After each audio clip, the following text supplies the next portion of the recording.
Mr. Salazar. Mr. Salazar lived a couple houses down from me growing up. And Mr. Salazar, we'd often be in the backyard of my home and we'd play baseball or we'd play some kind of sport where we're hitting the ball just for fun. Sometimes we'd hit the ball a little bit too far and the ball would end up in Mr. Salazar's backyard. Well, Mr. Salazar had two red Doberman pinschers. He had two red Doberman dogs, and pretty much if we hit the ball into his yard, he only had one fence way into his yard, only one way. And we either had to risk our lives to go in that gate, which was the only way, or we'd lose the ball or whatever we were playing with and be done with it. Either way, there was only one way. So someone had to kind of distract the dogs, call the dogs by name. They'd run to a spot away from the fence. And then one brave soul, usually one of the fastest among us, sometimes it was me, sometimes it was somebody else on the block, they would risk getting bit. They would risk getting attacked by the dogs to run through that gate, grab the ball, and make it out before we can get bit with our ball.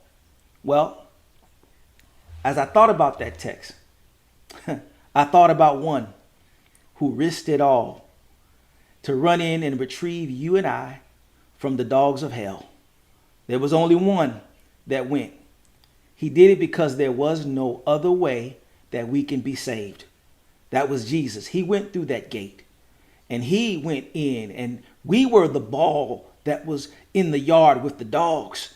And Jesus went in and got us out, and we were saved.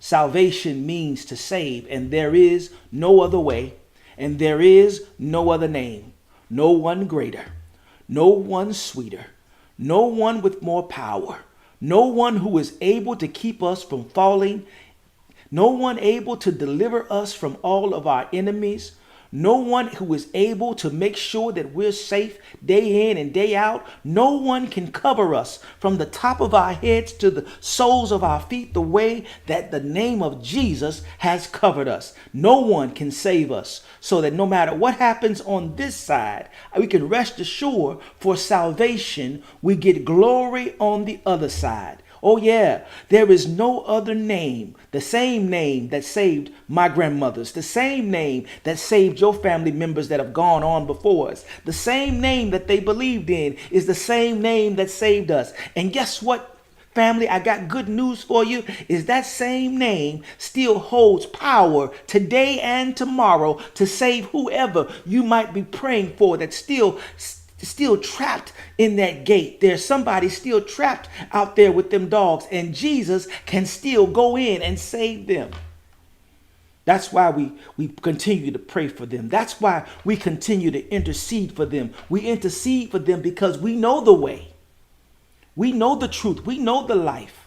We know the name that is higher above every name. And so we continue to pray that God would reach them, that they would somehow find themselves in the arms of Jesus, and he would carry them out from that gate where they've been trapped with them dogs. That's all I got for you guys today. I pray that that was for somebody. We give God praise for the name of Jesus. At the name of Jesus, every knee shall bow. Every tongue shall confess his name. You're going to bow later if you don't bow now. I choose to bow today.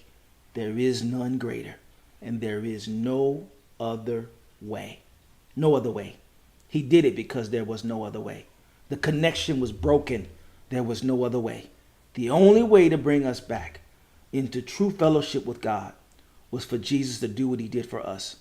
There is no other way.